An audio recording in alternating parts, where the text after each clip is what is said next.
이재명 대통령이 취임 18일 만에 여야 지도부와 오찬을 가졌습니다. 오찬 메뉴는 오색국수였습니다. 통합을 상징한다고 합니다. 이 대통령은 또 이 빨파 넥타이를 맸습니다. 빨강, 파랑이 이렇게 색이 배합된 건데 이 역시도 통합하겠다 이런 의지를 좀 보인 것 같습니다.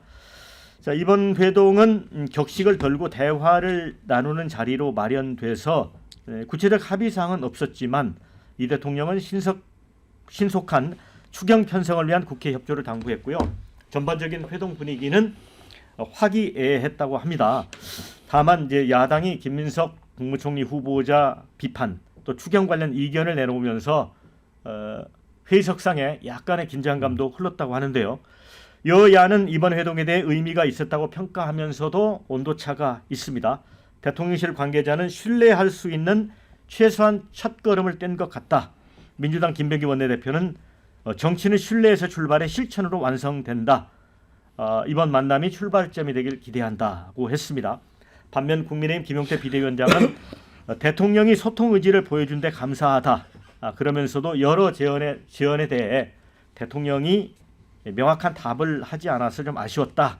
이렇게 얘기를 했습니다. 송원석 원내대표는 이번 주 김민석 후보자 거치와 법사위원장 할애에 대한 입장을 지켜보겠다. 어떤 것도 양보하지 않는다면 식사 한번 하면서 야당을 그냥 들러리 세운 거다. 이런 비판을 피하기 어려울 거다. 이렇게 했습니다.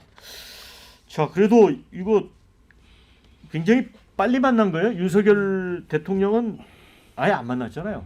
2년이 넘게 걸렸죠. 그러니까 역대 정부들에 비해도 대통령 취임 이후에 가장 단기간에 야당 대표를 만난 게 아닌가 싶은데 굉장히 어쨌든 빨리 진행이 됐고요. 이재명 대통령이 이제 국민 주권 정부를 표방하고 있지 않습니까? 그리고 이제 소통을 이제 하나의 굉장히 중요한 그런 가치이자 또 국정 운영의 기준으로 제시를 했는데 뭐 그런 의지의 표현이라고 저는 볼 수 있을 것 같고요. 여야 관계를 개선하고 좀 정치를 복원하겠다 이런 생각이라고 보는데 일단 시작은 좋았는데 이 관계가 얼마나 어떻게 유지될지 이게 이제 더 중요하다고 생각하고 이제 서로 간에 노력을 해야 된다고 보고요. 일단 대통령이나 여당이나 정부로서는 지금 총리 인준도 이 눈앞에 와 있는 과제고 또 국무위원들 이제 차례로 임명을 하고 그에 대한 이제 인사청문회도 국회에서 거쳐야 되고 그리고 무엇보다 이제 추경 예산안 이게 이제 현 정부의 첫 어떻게 보면은 이제 국정 말하자면 작품이라고 볼 수 있는데요. 그것도 이제 국회 원활한 협조가 중요하겠죠. 물론 의석수로만 보면 뭐 여권이 워낙 절대 다수이기 때문에 국회에서 법안이나 예산이나 통과시키는데 무리가 없지만 다수 의석만으로 국정을 운영하는 건 한계가 있어요. 그건 이제 여론에도 그렇다 좋은 영향을 미치지 않기 때문에 정치 복원을 해야 되는 게 맞고 그리고 이재명 대통령도 이제는 뭐 야당의 대표가 아니고 대통령이 됐기 때문에 이전과는 이제 다른 그런 그 위치에서 이 국민의힘과의 그런 관계를 가져갈 필요가 있다는 점에서도 저는 첫 걸음은 잘 시작을 했다. 다만 지금 이제 뭐 김민석 총리 인준 문제나 또 추경 문제나 이걸로 이제 좀 긴장이 서기 시작하는데 야당으로서 뭐 비판하고 반대하고 또 견제하고 이럴 건 하더라도 또 협력할 거는 좀 해야 된다고 봐요. 근데 추경 문제에 있어서는 그 일부 이견이 있습니다만 야당이 그렇게 각을 세울 문제인가? 제가 보기엔 반대할 문제인가? 정확하게 그건 아닌 것 같아요. 아마 그 야당 내부에서 좀 고민이 있을 겁니다. 지금 민생 추경인데 거의 추경 내용으로 보면 이걸 뭐 그 민생 지원금 가지고 지급 대상 사실은 이건 뭐 보편 지급이 아니고 선별 지급이잖아요. 야당이 그동안에 주장했던 거하고 괴가 같아요. 근데 이걸 가지고 뭐 반대할 문제가 싶어서 결과적으로 이건 반대를 안 하게 되지 않을까 이렇게 예상합니다. 권석 대변인, 어떤 대목이 눈에 들어오던가요? 오찬 회동에서? 그러니까 이런 만남이 있다는 것 자체는 굉장히 높이 평가하고요. 협력할 것 있으면 협력하고 나라를 위해서 그렇게 해야 된다고 생각합니다. 근데 좀 냉정하게 보자면 매 정부 초마다 이런 뭐 이벤트 또 국민들에게 박수 받을 일이 늘 있습니다. 윤석열 전 대통령도 도어 스태핑 한다고 해서 처음에 박수 많이 쳤습니다. 근데 이게 지속되느냐 이게 문제입니다. 해보다가 아이 불편하고 뭐 어렵고 뭐 이러면 이제 흐지부지 되는 그런 사례들을 많이 봐왔었거든요. 근데 제가 보기에는 김민석 후보자의 적격인가, 그다음에 국회 법사위원장은 제2당이 해야 된다. 이것은 굉장히 정당하고 상식적인 요구인데 이런 것이 이제 전혀 받아들여지지 않았다. 야당의 대표와 원내대표가 가서 대통령과 직접 만나서 의견 전달했는데 뭐 그냥 벽에 대고 얘기한 것과 똑같았다. 결과적으로 보면 이렇게 되면은 그 다음에 이것이 과연 지속 가능할 것인가? 저희 당 지지하시는 분들이나 또 당내에서도 아니 그럴 건 뭐하러 갔느냐? 가서 그냥 밥만 먹고 온 것 아니냐? 이런 얘기가 아마 다음부터는 또 나올 겁니다. 그러면 이제 가는데 이제 부담이 되겠죠. 그래서 진정한 협치 또 대화 그렇게 그 방향으로 의지가 있다면 대통령께서도 뭔가 야당한테 야당의 입장을 반영하는 그런 것이 있어야 된다라고 생각하고요. 그다음에 이제 그 보도를 보면 김용태 그 비대위원장한테 본인은 털면 나올 것 없을 것 같으냐 이런 발언도 했다고 합니다. 대통령께서 어떤 맥락과 어떤 뉘앙스로 했는지는 정확히 전달되지 않았지만 그냥 이런 발언은 좀 위험한 것 아닌가 그런 생각했습니다. 장현주 부위원장, 네. 어떻게 보세요? 글쎄요, 저는 뭐 앞서서 얘기 나왔지만 일단 만나는 모습을 국민들께 보여드린 것 하나만으로도 굉장히 의미 있다고 생각합니다. 사실 이번 조기 대선 이후에 특히 이제 조기 대선까지 오는 과정에서 우리나라 국론이 분열됐다, 뭐 진영 간의 갈등이 극한으로 치닫는다 이런 얘기들 흔하게 들어왔던 얘기 아닙니까?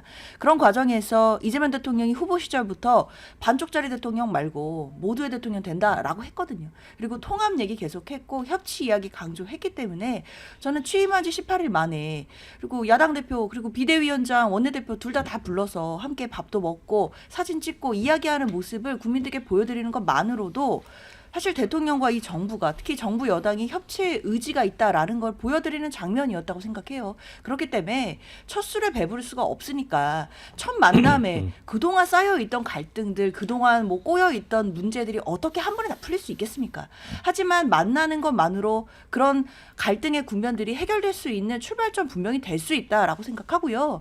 또 어제 김용태 비대위원장이 나름 뭐 A4 용지 준비해서 7대 요구 뭐 이런 것도 하셨던데 뭐 그런 걸 보면서 아니 여기서 받아들여지는 것도 없고 뭐 구체적인 것도 없는데 이거 뭐 들러리 아니냐 이런 얘기 나오는데 저는 이런 건 아직 비판할 단계는 아니라고 생각해요.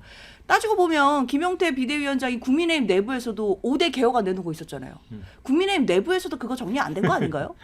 그런데 어떻게 뭐 갑자기 7대 요구안을 대통령한테 갑자기 A4 용지 읽는다고 해서 그래 그거 합격 통과 이럴 수는 없는 거잖아요. 이제 만났고 이야기를 꺼냈으면 앞으로도 의제 제한 없이 계속 보기로 했으니까 앞으로 또 얼마나 더 협치의 모습들을 대통령이 보여주는지 이런 거 충분히 국민들께서 평가하실 거라고 생각합니다. 네.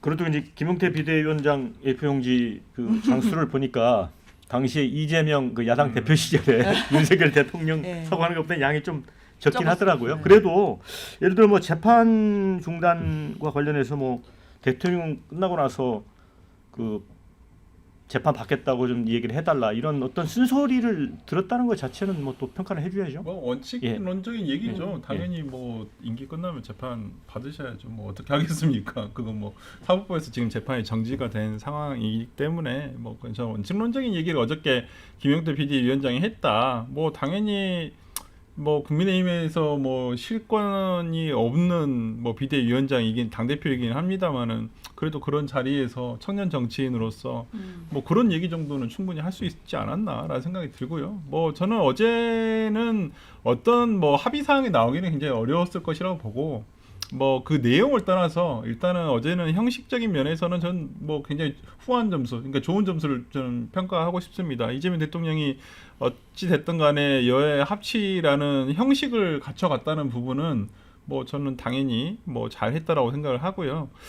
특히나 원래 그 정례에는 특히 대통령이 외교를 갔다 온 다음에는 여야 지도부를 불러서 어떤 외교의 성과라든지 그다음에 이 외교 활동으로 인해서 향후에 있을 우리나라에서 국내적인 문제 이런 부분에서 협조를 구하기 위해서 항상 이렇게 보고는 아니지만은 어떤 그 여야 정치 지도부에게 이러한 부분들을 알리기 위해서라도 이런 자리를 마련했던 것은 과거에도 있었던 내용이었거든요. 그게 이제 윤석열 정부에서는 그게 없었던 것이죠.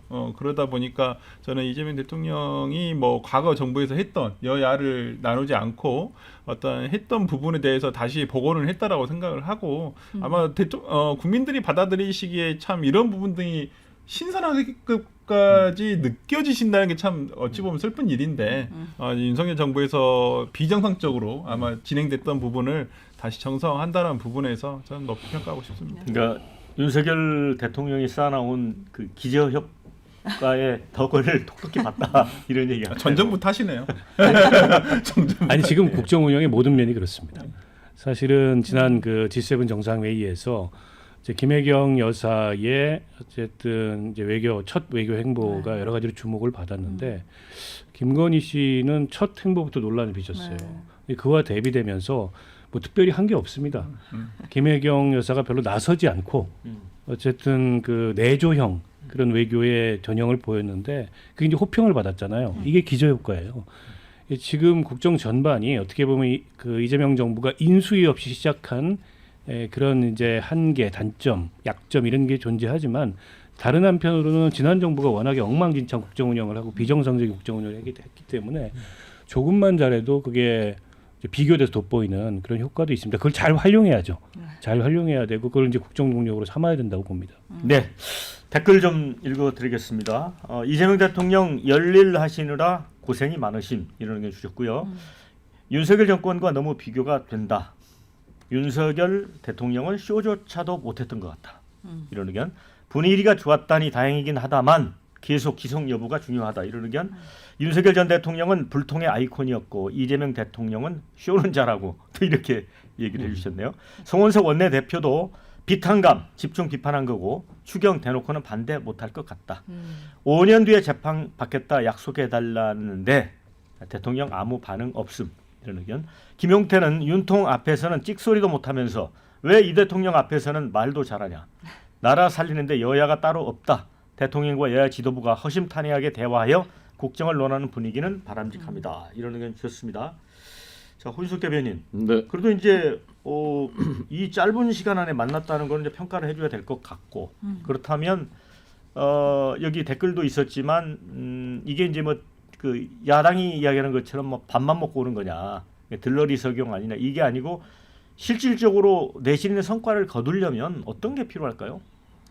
49대 41이었지 않습니까? 지난번 대선의 득표율이. 그 작년에 있었던 총선도 의석수는 차이가 많이 났지만 실제 전국 득표율을 따져보면은 한 자릿수 정도입니다. 그러니까 그러면 그렇게 생각하고 대통령과 민주당을 지지하지 않는 국민들의 생각, 또 그분들의 바람, 그런 것들이 국정에 반영이 돼야 되는 거죠. 국회에서도 제1야당이 요구하고 원하는 것이 어느 정도는 반영이 돼야 되는 거죠. 근데 윤석열 정부가 국정이 모든 게 엉망진창이었다라고 이제 평가하시지만 저는 그렇게는 생각하지 않습니다. 결과적으로 비상계엄을 해서 결과적으로 실패였죠. 그리고 부인 문제 제대로 대처하지 못한 것, 내로남불이 국민들께 느껴진 것, 그 다음에 이제 소통하지 못한 것, 또 수직적인 당정 관계 이런 것들이 실패입니다. 그렇지만 제대로 문재인 정부 때의 모든 그 회단들을 정상화한 측면이 있어요. 외교도 그렇고요. 또 화물연대라든가 건설노조 이런 것들 폐단 바로잡고 정상화시킨 그런 부분들이 많습니다. 그런데 이제 그것을 전부 다 악으로 규정해버리면 안 되는 것이고 또 거기에는 민주당이 국회에서 폭주하면서 정부가 하려는 경제 살리기 뭐 정책 법안도 이런 거 다 가로막고 했었던 것들 책임이 있는 것이거든요. 헌재도 결정문에 다 지적을 했던 것입니다. 그런데 우리는 절대 선이고 전 정부는 절대 악이고 그래서 세상 바뀌었는데 너네들 모르고 있냐? 막 공무원들 군기 잡고 이렇게 이런 그 태도와 이런 시각으로 가면 저는 성공할 수 없다고 생각합니다. 협치라는 것이 만나서 밥만 먹는 게 협치가 아니지 않습니까? 그러면 뭐 어떤 얘기를 하고 있는지 진심으로 경청하고 들을 만한 것이 있으면 들어주고 또 우리 마음에 들지 않더라도 국회에서 서로 대화하면서 입법할 때 반영을 하고 그래야지 이제 협치가 되는 것이고 그래야 정부도 성공하는 것이고 그래야 국민들의 지지도 오래 가는 것이거든요. 지금 정부 초니까 웬만하면 박수 쳐주시고 전 정부 때 못 봤던 거니까 좋아하시지만 이게 가는 것은 짧아요. 이것은 효력이 짧습니다. 그런 것들 좀 유념해 주셨으면 좋겠습니다. 그러면 법사위원장 자리에 대해서 좀 진전이 있어야 되나요? 글쎄요. 법사위원장 관련해서는 현재로서는 사실상 민주당 입장에서는 협의할 대상 자체가 아니다라는 입장 변함없습니다. 이거는 22대 국회가 개원할 때 협의했던 내용이잖아요. 사실 뭐 국민의힘에서는 뭐 관례다 이런 주장을 하지만 관례라고 하더라도 그것이 협의, 개별 협의를 앞설 수는 없다고 생각해요. 이미 협의가 돼 있다라고 한다면 그것은 지금 와서 바꿀 대상은 아니다라는 생각이 들고 뭐 말씀 주신 것처럼 뭐 협치를 위해서는 서로 양보하는 모습 중요할 것 같은데 저는 그렇다 하더라도 국민의힘이 협치를 빙자해서 마치 청구서 내밀듯이 무조건 이걸 해라 뭐 요구하는 것도 또 국민의 눈높이에 맞지 않을 거라고 생각해요. 왜냐하면 국민의힘은 야당으로서 사실 여야가 공히 통합이나 협치를 해야 되는 공동의 책무가 있는 거고 어떤 협치를 해야 되는 공동의 주체인 것이지 마치 이 협치나 통합을 수혜자인 것처럼 청구서를 내밀 수는 없다라고 생각하거든요. 그러니까 그런 부분들을 잘 생각하면서 여야 간에 또 국민들의 눈높이에 맞는 방향으로 협치 이루어져야 될 것 같습니다.